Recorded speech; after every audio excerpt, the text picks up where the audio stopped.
지금 세 번째 여러분은 이 사진을 보십니다. 예수님께서 이 성경이 곧 내게 대하여 증거하는 것이로다 이렇게 말씀하셨습니다. 우리가 예수를 믿지만 예수를 잘 모르고 믿는 사람들이 허다하게 많습니다. 왜냐하면 예수를 증거하고 있는 성경을 잘 모르고 성경의 진리를 잘 모르면 예수를 모르고 예수를 믿게 된다는 말씀이죠. 그래서 지지난번 설교에서는 예수를 아는가라고 하는 주제로 말씀을 드렸는데 이것이 왜 중요한가 하면은 요한복음 17장 3절에 영생은 곧 유일하신 참 하나님과 그의 보내신 자 예수 그리스도를 아는 것이니라. 영생은 하나님과 예수 그리스도를 아는 것이니라 그랬습니다. 다시 말하면 이 하나님과 예수 그리스도를 잘 모르면 우리가 영생은 추구하지만 영생을 붙들 수 없다는 거예요. 그만큼 예수를 아는 것은 중요합니다. 다음에 예수를 알기만 하면 되는 것이 아니고 그 깨닫고 알게 되는 예수 그리스도를 닮는 것입니다. 그리스도를 닮아가는 것이 신앙의 본질이라고 여러 번 말씀을 드렸습니다. 마태복음 11장 29절에서 예수님께서 친히 말씀하시기를 나는 마음이 온유하고 겸손하니 나의 멍에를 메고 내게 배우라 그랬어요. 이것을 배우라는 거예요. 예수님의 품성을 깨닫고 연구하여 그것을 배우라는 거예요. 그래서 두 번째 말씀에서는 예수 닮아가기라는 제목으로 지난 시간에 말씀을 드렸습니다. 오늘은 그 예수를 알게 되고 닮아가고 싶은 그 예수를 증거하자는 제목으로 말씀을 드리겠습니다. 예수님께서 많은 말씀을 하셨는데 그 예수님께서 하신 말씀 중에 두 가지 명령을 잠깐 살펴보려고 합니다. 방금 말씀드렸던 그 나는 마음이 온유하고 겸손하니 내게 와서 배우라 그 말씀 직전에 이 말씀이 있습니다. 수고하고 무거운 짐진 자들아 다 내게로 오라 내가 너희를 쉬게 하리라. 예수님께서 이 오라고 하신 명령의 목적은 우리를 구원해 주시기 위해서 오라고 하신 것입니다.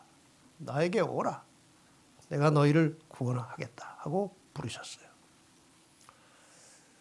이 부르심을 따라서 온 하나님의 자녀들에게 예수님께서는 다시 명령을 하셨습니다. 마태복음 28장 19절에 그러므로 너희는 가서 모든 족속으로 제자를 삼아서 가르치라. 이 가라고 하는 명령을 다시 주신 것이죠. 가라. 이것은 우리에게 사명을 주신 것입니다. 사명. 와서 구원을 받은 다음에 이 구원의 소식을 가서 전하라는 것입니다. 이것이 예수님의 명령이죠.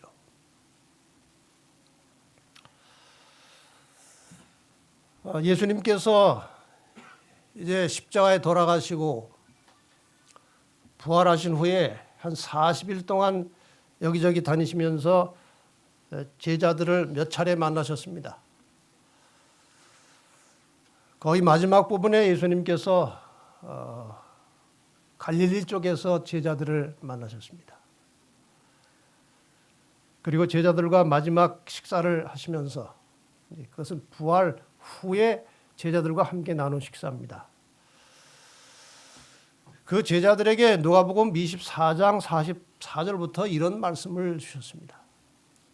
내가 너희와 함께 있을 때에 너희에게 말한 바 곧 모세의 율법과 선지자의 글과 시편에 나를 가리켜 기록된 모든 것이 이루어져야 하리라 한 말이 이것이라. 이게 무슨 뜻입니까? 너희가 지금 내가 십자가에 죽는 것도 봤고 부활한 것도 다 보지 않았느냐? 이러한 모든 일에 대하여 이미 모세의 율법과 선지자의 글과 시편에 다 기록되어 있었던 것인데 그것이 다 이루어진 것이다. 그거예요. 구약의 나에 대해서 기록된 것이 다 이루어져야 된다는 것인데 지금 이것이 바로 그것이다. 하시고 이에 저희 마음을 열어 성경을 깨닫게 하시고, 성경이 곧 예수 그리스도를 증거하는 것이니까 성경을 깨닫게 한다는 것은 예수 그리스도를 깊이 깨닫게 해주신다는 말씀이에요. 또 이르시되 이같이 그리스도가 고난을 받고 제3일에 죽은 자 가운데서 살아날 것과 또 그의 이름으로 죄 사함을 얻게 하는 회개가 예루살렘으로부터 시작하여 모든 족속에게 전파될 것이 기록되었으니, 이 말씀 이해가 가십니까? 지금 내가 인자가 죽었다가 살아나서 또 그를 믿는 자들이 죄 사함을 얻고 구원받는 이 소식이 예루살렘으로부터 시작해서 모든 족속과 민족에게 전파될 것이 다 기록이 되어 있다. 그런데 이 복음을 누가 전할 것이냐? 너희는 이 모든 일의 증인이라. 너희가 다 보지 않았느냐 지금? 내가 너희와 같이 산 것도 너희가 봤고 예언대로 내가 십자가에 죽는 것도 봤고 부활한 것도 봤다. 너희가 다 보지 않았느냐? 그러므로 이제 너희는 이 모든 일의 증인이라고 사명을 주셨습니다.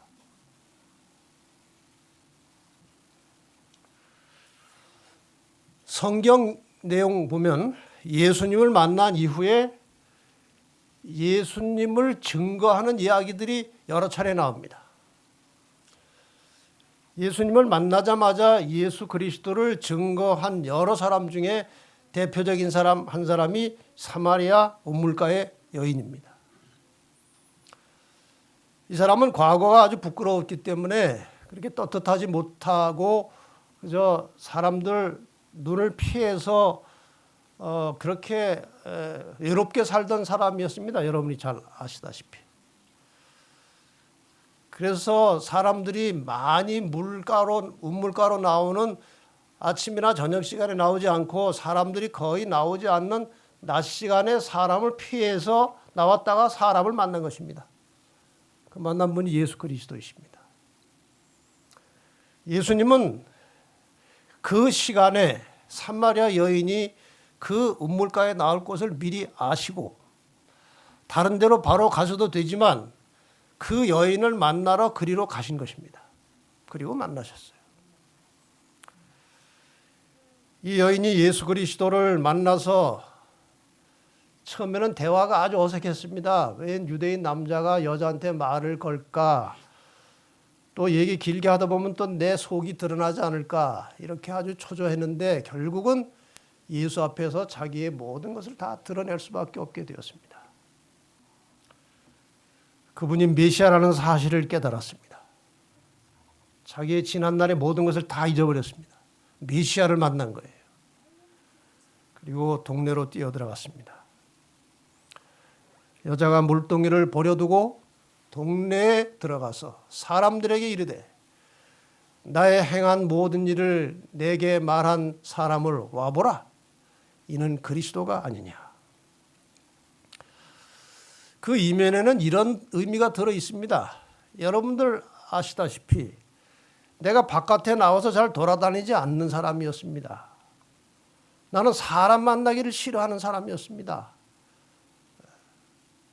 내 과거의 삶이 그렇게 떳떳하지 못하기 때문에.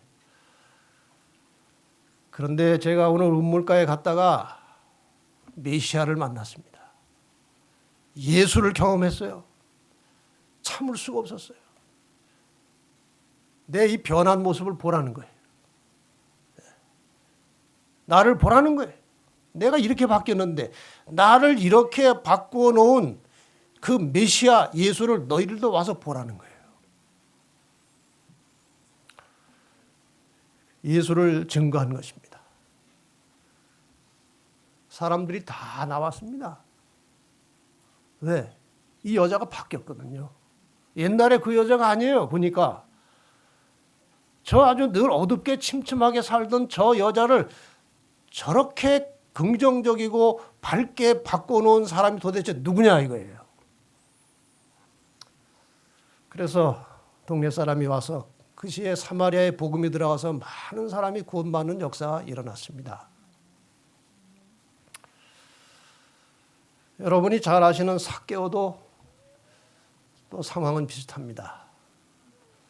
돈은 많이 있지만 늘 사람들에게 멸시받고 천대받고 별로 그렇게 평판이 좋지 않은 세리, 삭개오. 예수를 보고 싶었지만 군종 속에 들어가면은 키가 작아서 예수를 쳐다볼 수가 없으니까 예수가 지나가는 길목을 미리 알아뒀다가 그 길목에 서 있는 뽕나무 위에 올라간 것입니다. 여러분, 이 나이 많은 또 돈이 많은 사람이요,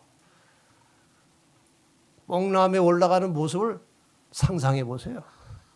얼마나 우스꽝스럽습니까? 이 사람은 체면이고 뭐고 다 없이 오직 예수를 만나고 싶은 그 일념에 그냥 나무에 올라간 것입니다. 예수님이 다 알고 다 보고 계셨어요. 삭개오는 그냥 예수님이 지나가는 거 얼굴만 보고 싶었는데 이 지나가더니 딱 쓰시는 거예요. 내려와라. 그 이후의 이야기를 여러분이 아십니다. 어떻게 바뀌었어요? 예수님이 삭개오 집에 가시기로 하고 같이 가셨습니다.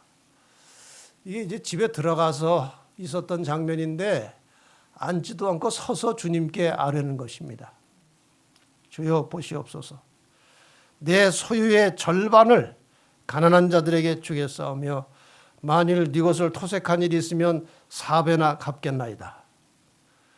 예수께서 이르시되 오늘 구원이 이 집에 이르렀으니 이 사람도 아브라함의 자손이미로다. 변화가 온 것입니다. 예수를 만나면 변화가 와야 정상이에요. 우리가 예수 믿은 지 오래되었지만 변화가 잘 안 일어나는 것은 예수가 누군지 어떤 분인지 아직 실감나게 깨닫지를 못했기 때문에 변화가 안 오는 것입니다.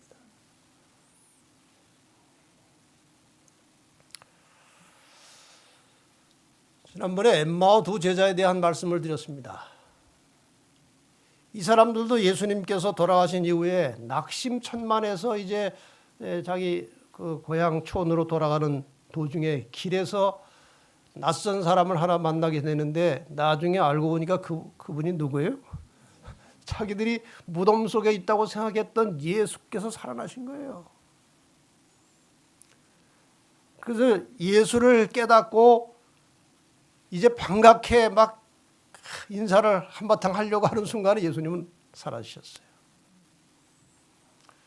이때 이 두 제자가 가만히 있었겠습니까? 예수를 만난 그 소식을 전하기 위해서 쏜살같이 다시 예루살렘으로 돌아가는 거예요. 화가가 저 그림을 실감나게 그렸죠. 머리카락이 좀 날리지 않습니까? 저게 아주 빨리 뛰어간다는 증거예요. 머리카락을 막 휘날리면서 그냥 달려간 것입니다. 허겁지겁 넘어지면 빨리 일어나고 언덕을 기어오르고 해가면서.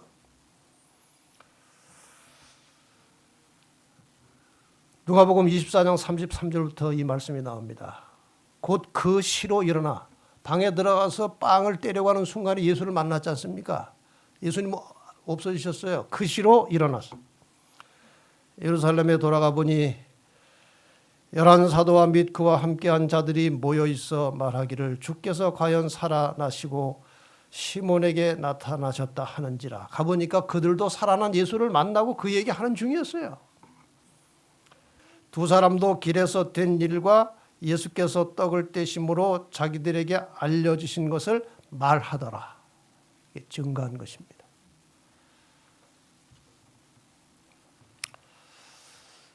예수님께서도 마지막에 이제 제자들에게 말씀하시고 하늘로 올라가시기 직전에 하신 말씀이 바로 사도행전 1장 8절입니다.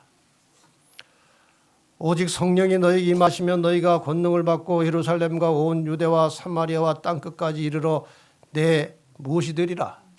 증인이 되리라. 내 증인이 되리라.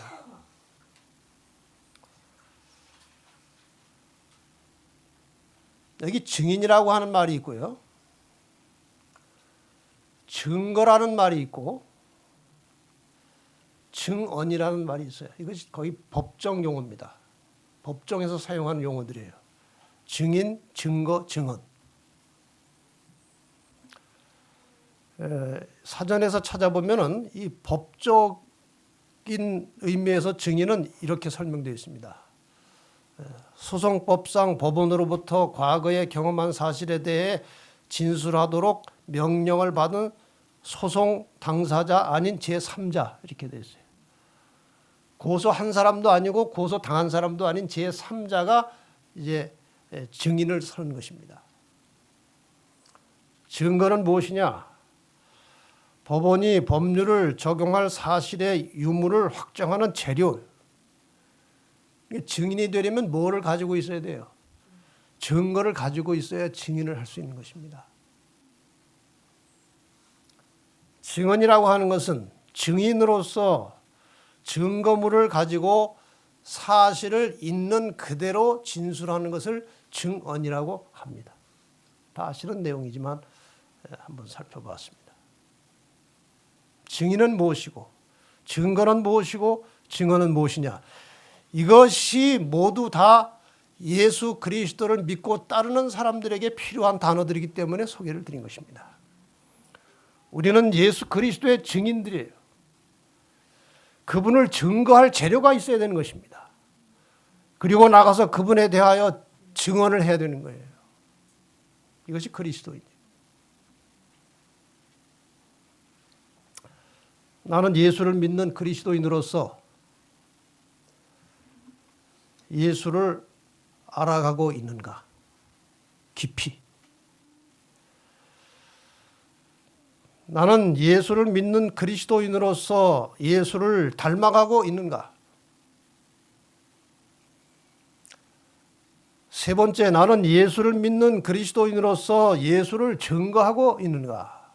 이 주제를 예수 믿는 사람들은 항상 깊이 생각해야 될 주제입니다. 예수를 알기 위해서는 성경 말씀을 깊이 진실하게 연구를 해야 예수를 알 수 있어요. 예수님께서 이 성경이 내게 대하여 증거하는 것이라고 했으니까.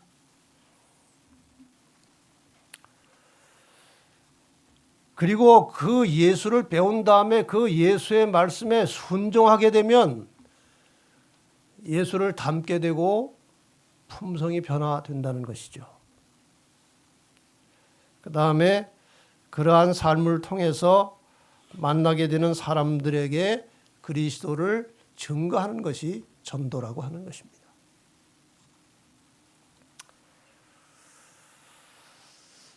자, 많은 사람들이 교회는 잘 다니는데 전도하는 것은 어려워합니다. 그리고 잘 하지 않습니다. 전도를 하려면 근데 오늘 이 말씀을 잘 들으시고 기도하시면서 실천하기로 결심을 하시면 얼마든지 전도를 할 수 있어요. 전도는 쉬운 겁니다. 맘먹기 달린 것입니다. 이 전도를 하려면 이 말은 다른 말로 증인이 되려면 그런 말이에요. 예수의 증인이 되려면 첫째, 예수를 알고 그분을 진정으로 사랑해야 됩니다. 예수 사랑 마음 없이 전도할 수 없습니다. 해도 오래 못합니다. 두 번째, 변화에 대한, 예수를 닮아가는 변화에 대한 갈망이 있어야 됩니다. 예수를 닮고 싶은 아주 간절한 심령이 있어야 돼요. 세 번째, 비신자, 예수를 믿지 않는 사람들과는 무언가 다른 증거가 있어야 됩니다. 증거. 예수 믿는 사람인데 왜 저래? 그러면 안 돼요. 야, 확실히 다르구나. 이런 말을 들어야 된다는 것이죠. 네 번째, 영혼에 대한 관심과 중보 기도를 할 줄 알아야 합니다. 증인이 되려면. 다섯 번째, 자신의 소유를 나누면서 베푸는 삶이 필요한데 이것은 예수님께서 그렇게 사셨기 때문에 우리가 본받아 그렇게 사는 것입니다. 그리고 이것이 하나님께서 사람에게 주신 축복입니다. 그 다음에 여섯 번째로 예수님의 말씀을 가르치거나 전해줘야 합니다. 그리고 일곱 번째로 이 모든 사역에 있어서 전적으로 성령의 역사에 의존해야 이 모든 것들이 가능해지는 것입니다. 사실 이 일곱 가지는 한 가지씩만 가지고도 한 시간씩 설교를 해야 될 내용입니다만은 제가 오늘은 시간이 없기 때문에 성경절, 관련된 성경절만 소개하면서 말씀을 정리하겠습니다. 예수를 사랑해야 됩니다. 근데 사랑이라는 것은 깊이 알아야 사랑이 되는 것이 아닙니까? 그러니까 남녀가 처음 만나가지고 첫눈에 사랑을 느꼈다. 그건 거짓말이에요. 사랑은 깊이 알아야 되는 거예요. 알지도 못하고 어떻게 사랑합니까? 첫눈에 사랑 느껴가지고 결혼하면 아마 거의 다 실패할 겁니다. 그거는 진정한 사랑이 아니기 때문에. 예수를 사랑하는 것은 이건 우리가 신앙을 하는 데 있어서 굉장히 중요한 것이죠. 이것도 예수님께서 부활하신 후에 요한복음 21장에 나오는 그 이야기입니다. 그때 예수님께서 특별히 베드로를 향해서 집중적으로, 다른 제자들도 있는데 베드로를 향해서 집중적으로 질문을 하신 거예요. 시몬아, 내가 이 사람들보다 나를 더 사랑하느냐 하시니 가로되 주여 그러하외다. 내가 주를 사랑하는 줄 주께서 아시나이다. 이 질문을 몇 번 하셨습니까? 예수님께서? 세 번. 연속적으로 3번 질문하셨는데 그것도 여러 제자들이 있는 가운데.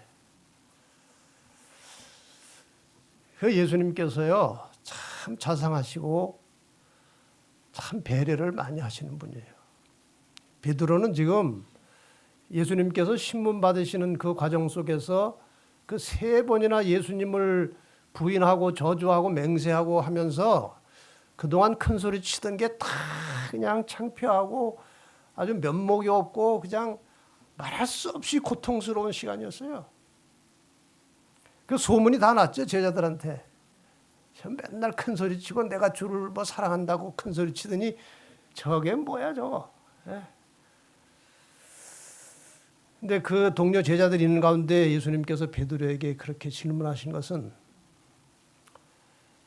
베드로의 체면을 살려주고 길을 살려주시기 위해서 질문을 하셨다고 그랬어요. 근데 여기에 대답하는 그 자세는 옛날하고는 전혀 달라요. 만약에 그 전에 그런 실패 경험 있기 전에 내가 나를 더 사랑하느냐? 이 제자들보다 그러면은 아이고 예수님 그거 뭐 말이라고 하십니까? 예? 아 당연하지요 그거야. 하시는 거 하는 거 보면 모릅니까? 이랬을 거예요. 근데 내가 주를 사랑하는 줄 주께서 아시나이다. 겸손해졌죠. 이렇게 사랑을 고백했을 때 예수님께서 하신 말씀이 뭐예요? 내 어린 양을 먹이라. 나가서 복음을 전하라는 거예요. 3번 똑같은 질문에 거의 같은 대답이에요. 3번. 왜 3번 했습니까? 베드로도 예수님을 3번 부인했으니까 그거 다 맞춰서 해주신 거예요.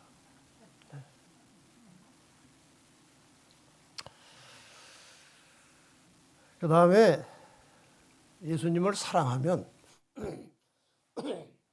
그분이 하신 말씀에 순종을 하고 싶을까요? 하기 싫을까요? 사랑하는 사람이 부탁하면 하기 싫어요? 하고 싶어요? 그거 하고 싶은 게 당연하죠. 저도 옛날에 그 결혼하기 전에 한 6달 연애하던 기간이 있었어요. 이제 좀 서로 알면서 이제 사랑을 느끼게 되니까 저도 그때 전도사 시절에 바빴거든요. 여기저기 뭐 공부도 가르치러 다니고 방문도 하고 바빴는데 자기도 바쁜 주제에 말이에요. 내가 뭐 도와줄 게 없냐고 물어보더라고 내가 보니까. 근데 그때 마침 뭐 하게 도와줄 일이 있었어요. 뭐 논문 쓰는데 뭐 이렇게 봉투 써가지고 어디 보내는 거. 그거 가져오라고 내가 해준다고. 그래가지고 그거 받아가지고요. 그 다음날 또 성경 가르치러 가야 되는데 그거 준비하랴 그 봉투 쓰랴 2시인가 3시에 잤어요. 어쨌든 그게 사랑하는다는 증거예요. 증거. 사랑하는 사람이 부탁하거나 말하는 것은 기를 쓰고 하려고 그러는 거예요. 예수님을 사랑하는 증거가 그의 말씀에 순종하는 거예요. 그 순종의 결과로 나타나는 게 변화입니다. 그게 변화예요. 아까 사랑하느냐 물었잖아요. 여기 다시 또 사랑에 대해서 예수님께서 하시는 말씀이에요. 요한복음 14장 15절에 너희가 나를 사랑하면 나의 계명을 지키라. 사랑하면 지키라. 요즘 많은 사람들이 예수님께서 십자가에 돌아가신 이후로 계명은 폐지됐고 사랑만 하면 된다. 그 뭘 잘 모르는 말이죠. 이 말씀에 대입을 시키면 전혀 말이 안 되는 거예요. 예수님을 정말 믿고 구원받았으면 계명은 폐지됐고 사랑만 하면 된다. 그런 생각을 가지고 이 성경책 읽어보세요. 나를 사랑하면 나의 계명을 지키리라. 이거를 그냥 나를 사랑하고 구원받았으면 사랑하리라 이렇게 하면 말이 안 되는 거예요. 그 다음 말씀을 좀 깊이 한번 생각해 보세요. 이 다음 말씀. 나의 계명을 가지고 지키는 자라야 나를 사랑하는 자니. 나를 사랑하는 자는 내 아버지께 사랑을 받을 것이요. 그러니까 하나님의 말씀에 순종하는 자들이 하나님의 사랑을 받을 것이요. 그 말이죠. 맞습니까? 네. 나도 그를 사랑하여 예수님도 그 말씀을 순종하는 계명을 지키는 자녀들을 사랑하여 그에게 나를 나타내리라. 다시 말하면 우리의 삶을 통해서 그리스도가 나타난다는 것은 그분의 말씀에 즐겁게 순종함으로 변화되는 모습을 통해서 그리스도가 나타난다는 것입니다. 요한복음 17장 11절에 보면 저희를 진리로 거룩하게 하옵소서. 아버지의 말씀은 진리니이다. 진리, 말씀에 순종하면 거룩하게 된다는 말은 성화된다는 말이고 변화된다는 말씀이죠. 진리로 저희를 거룩하게 하옵소서. 그 다음에 이제 증거가 있어야 합니다. 증거. 우리가 예수를 사랑하고 그의 말씀에 순종하는 삶을 산다면 그 증거가 있어야 되는데 마태복음 5장에 그 증거물로 예수님께서 비유로 하신 말씀이 너희는 세상의 소금이라. 소금이라. 맛을 내는 소금이라. 그 다음에 5장 14절로 16절에 너희는 세상의 빛이라 그랬어요. 빛이라, 소금이라, 빛이라 이렇게 말씀하시고, 이같이 너희 빛을 사람 앞에 비추게 하여 저희로, 이 빛이 무엇입니까? 소금이 무엇입니까? 너희 착한 행실을 보고 하늘에 계신 너희 아버지께 영광을 돌리게 하라. 우리의 행실, 우리의 삶을 통해서 내가 예수를 사랑하고 그분의 말씀에 순종한다고 하는 증거가 있어야 한다는 것입니다. 미국의 어느 한 교회에 한 장로님이 계셨는데, 교회 3대째 우리 교인인 장로님이십니다. 이분이 큰 회사의 CEO예요. 전문 경영인인데 최고 지도자인데, 어떻게 잠시 일을 이제 쉬게 됐어요. 한 6달 정도인가 쉬게 됐어요. 아무것도 할 일이 없어졌어요. 갑자기. 그래서 자기가 그동안 신앙생활을 하느라고 했지만 뭐 성경도 제대로 안 보고 교회만 왔다 갔다 하는 그런 형식적인 교인이었기 때문에 이분이 정신을 차리고 내가 이 기간 동안에 성경을 집중적으로 연구해야 되겠다. 그런 각오를 하고 그 통신으로 이렇게 공부하는, 방송과 통신으로 공부하는 데 등록을 해가지고 공부를 집중적으로 말씀을 공부했고, 그 말씀 속에서 그리스도를 발견하게 됐고, 그 말씀에 순종하는 믿음이 생겨났어요. 그리고 집안에서부터 달라지기 시작했습니다. 그리고 만나는 친구들과 대화 속에서 다른 모습이 보였어요. 그전과 전혀 다른 평안함, 그전과 전혀 다른 온화함, 기쁨, 그런 것들이 이 사람에게 보인 거예요. 그래서 그 동료들이 도대체 이 사람이 뭘 했길래 이렇게 이상하게 됐냐 이거죠. 그 사람이 볼 때는, 친구들이 볼 때는 이상하게 된 거예요. 근데 부러워요. 자기들도 그렇게 되고 싶어요. 비결을 물어봤더니 성경 공부를 했다는 것입니다. 집중적으로. 그러니 그 동료, 그 CEO들이, 그 쟁쟁한 사람들이 늘 불안하고 스트레스가 있고 그냥 뭐 술 마시고 그냥 뭐 이렇게 풀고 저렇게 풀고 억지로 사는데, 이 변화된 자기 친구를 보니까 자기들도 그렇게 살고 싶은 거예요. 그래서 공부를 좀 자기도 할 수 있느냐. 그래서 성경을 가르치기 시작했는데 계속해서 성경 가르쳐 달라는 요청이 들어오는 거예요. 계속해서. 감당이 안 될 정도로 들어오는 거예요. 그래서 그분이 이제 미국인 교회를 다니는데 1년인가 지나고 나니까 꽤 큰 교회라고 그래요. 몇 명인지가 모르겠는데 이 사람 혼자 성경을 가르쳐서 침례해 준 사람 수가 나머지 교인들이 다 한 수보다 더 많더라는 거예요.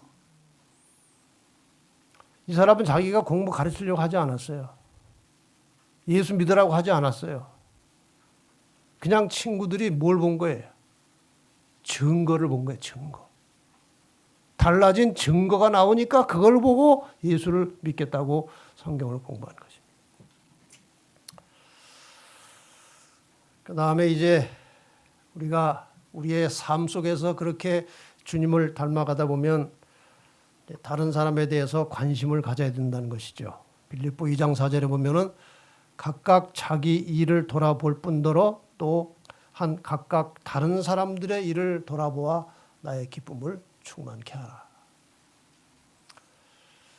예수를 만나고 예수님을 닮고 싶은 사람은 자기에게만 집중하지 않고 자기에게만 열중하지 않고 어떻게 해서 다른 사람에게 도움을 주고 유익을 주고 행복을 줄 것인가, 그것을 관심을 가지게 된다는 것입니다.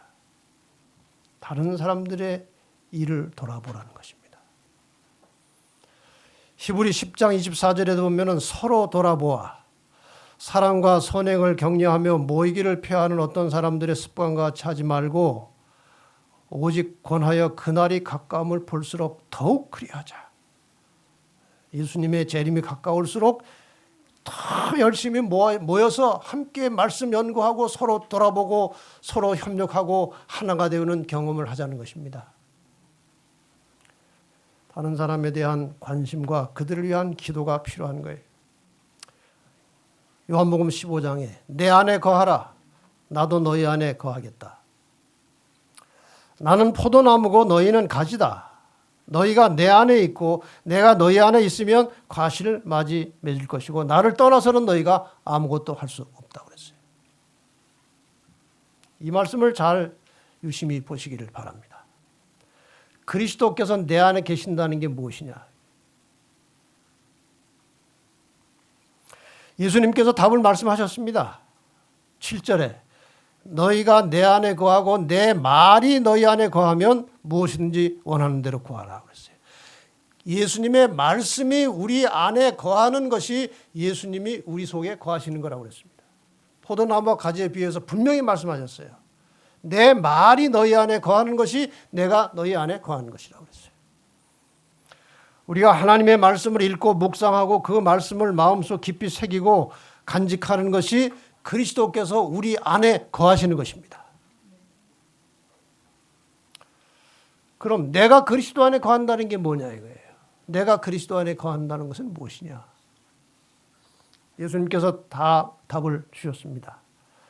나의 사랑 안에 거하라. 9절에 너희도 내 계명을 지키면 내 사랑 안에 거하리라. 여기 계속 계명이 따라다니는 거예요. 사랑에는 계명이 따라다녀요. 내 계명을 지키면 내 사랑 안에 거하리라. 내 계명은 곧 내가 너희를 사랑한 것 같이 너희도 서로 사랑하라 하는 이것이니라.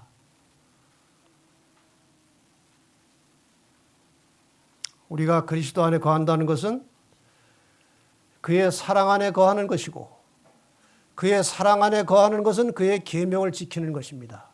그리고 그의 계명을 지킨다는 것은 이웃을 사랑하는 것입니다. 이것이 다 순환하게 돼 있어요.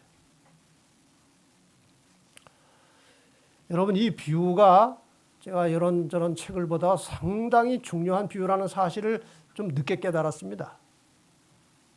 이 비유는 예수님께서 십자가에 돌아가시고 부활하시고 승천하시기 얼마 전에 제자들에게 하신 것이에요. 왜 이렇게 하셨습니까? 이제 잠시 후면 예수님은 떠나가시고 제자들은 예수님을 볼 수 없게 됩니다. 그래서 승천 이후에 예수님이 보이지 않을 때에 제자들이 예수님과 연결을 맺고 살아가는 방법을 이 비유를 통해서 가르치신 거예요.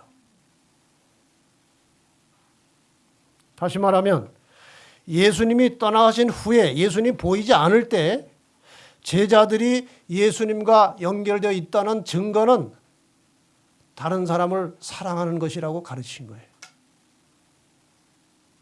예수님 안 보실 때 누구를 통해서 예수를 보라는 거예요. 다른 사람을 통해서 그 속에서 예수를 만나라는 거예요.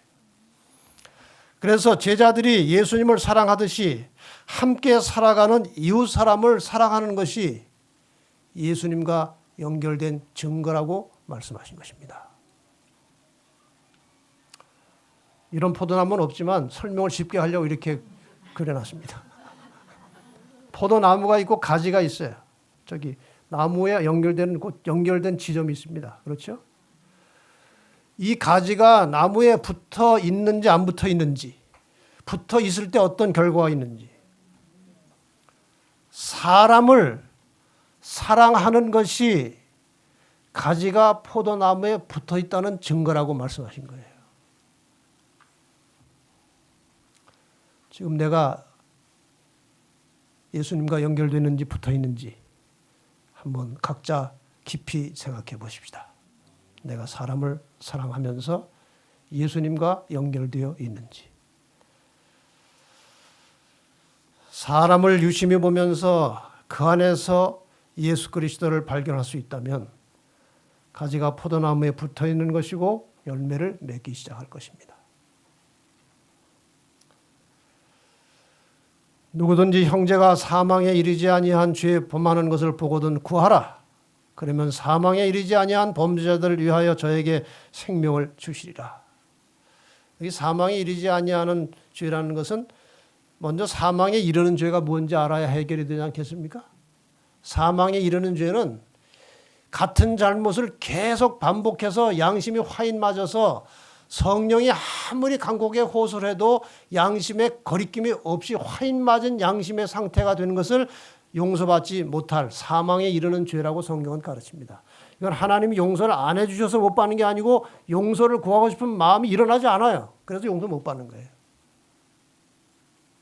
그러나 대체로 사람들은 다 양심이 살아 있습니다. 그래서 그런 사람들을 위해서 구하면 그들에게 생명을 주시겠다고 약속하신 것입니다. 디모데전서 2장 1절에도 이 쉬운 성경을 보면은 설명이 잘 나와 있어요. 첫째로 모든 사람을 위해 간구하며 기도하십시오. 다른 사람을 위해서 중보기도하는 것을 잊지 말고, 성경에는 개혁 성경에는 도고라고 해요. 도고. 이 도고라는 말이 중보기도예요. 중보기도하는 것을 잊지 말고 감사하는 마음을 가지십시오.